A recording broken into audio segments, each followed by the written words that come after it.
Assalamualaikum warahmatullahi wabarakatuh. Today I will explain the analysis of the English curriculum in Indonesia. English is important for global communication and education. The English curriculum in Indonesia has changed over time from grammar and base communicative. The student can try the approach, however, its implementation still face challenges such as teacher, readers, and limits facilities. Therefore, it is important for analyze its development and effective. So, bahasa Inggris ini udah jadi bahasa yang global di zaman yang sekarang. Apalagi untuk komunikasi, bahasa Inggris ini udah jadi bahasa yang global. Di Indonesia sendiri ini kurikulum bahasa Inggris ini udah sering berubah dari waktu ke waktu. Awalnya itu bahasa Inggris itu fokusnya tuh cuman ke grammar, tapi sekarang itu udah upgrade gitu. Sekarang lebih ke komunikasi yang melibatkan skill. Tapi kenyataannya itu masih banyak penerapan yang banyak kendala. The first is curriculum 1075. The first is structural, grammar, and base. Focus on sentence structures. The strength is clear and systematic. Good for basic learners, the weakness is not communicative and student passive.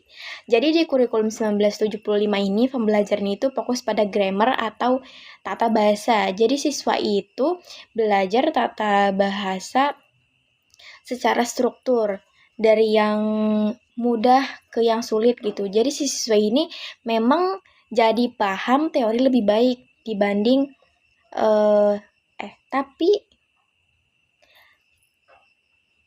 Tapi kendalanya ini si siswa ini kesulitan dalam berbicara atau komunikasi secara langsung gitu. Next, curriculum 1984 or CBSI. The first is early communicative, focus on student-centered. The strength is active learning and improved communication. Weakness is for implementation, teacher not ready. Jadi di kurikulum 1984 ini mulai ada perubahan, pelajaran ini lebih banyak. Jadi di kurikulum 1984 ini mulai ada perubahan, pembelajaran tidak hanya dari guru, tapi siswanya juga harus aktif gitu dalam pembelajaran. Ini sebenarnya langkah yang bagus karena siswa itu mulai dilibatkan dalam pembelajaran, tapi kenyataannya itu banyak guru yang masih belum siap, jadi hasil pembelajaran kurikulum ini belum maksimal secara merata. Next is curriculum 1994. A first combined focus grammar and skill. The strength is balanced learning. Conference for skill. The weakness is too much material, limit time. Nah, di kurikulum 1994 ini pembelajaran ini mencoba menyeimbangkan antara grammar dan kemampuan bahasa gitu.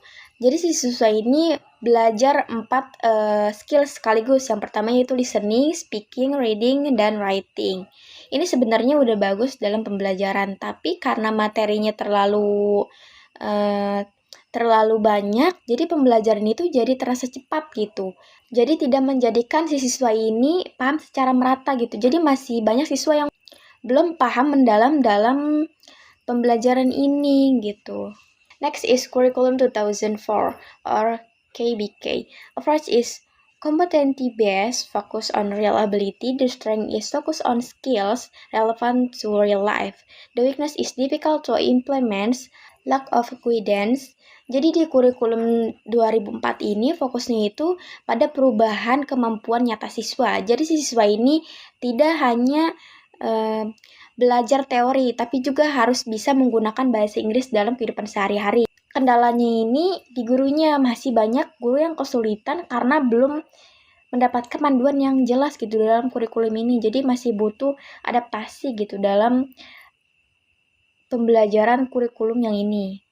The next is Curriculum 1006 or KTSP. Approach decentralization. The strength is flexible, contextual learning, and the weakness unequal quality teacher readiness issue.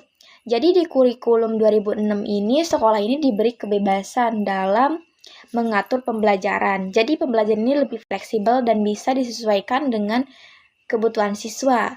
Tapi dampaknya itu kualitas pendidikan ini bisa berbeda-beda di setiap sekolah. Next curriculum 2013. The first is scientific, focus on four skill. The strength is critical thinking, modern approach. The weakness is heavenly administration and so theoretical.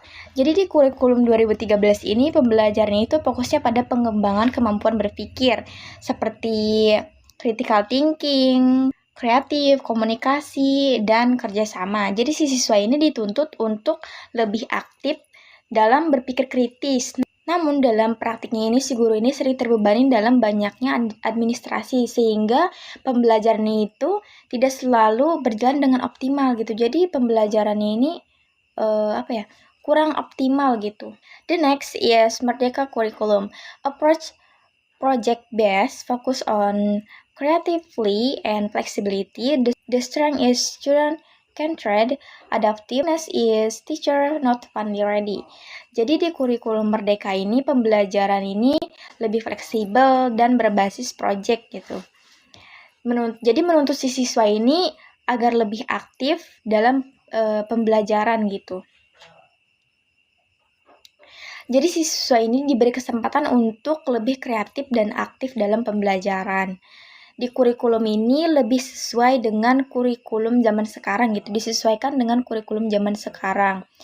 Tapi dalam praktiknya itu masih banyak guru yang belum terbiasa. Jadi dalam praktiknya ini si guru ini masih belum terbiasa dalam kurikulum Merdeka ini. Jadi harus banyak adaptasi dengan kurikulum Merdeka ini agar pembelajaran ini berjalan dengan optimal.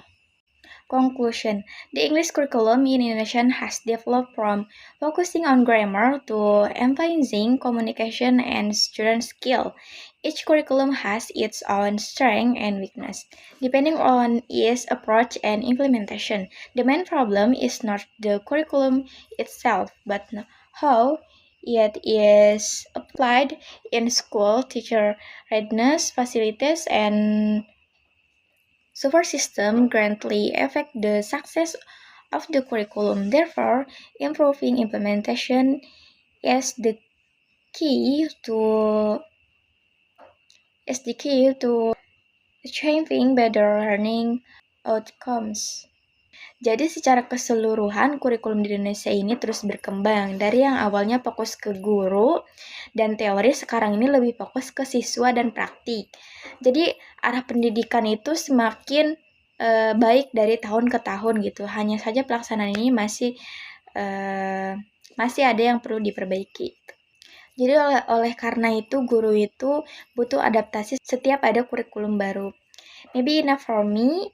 Thank you for watching and thank you for attention.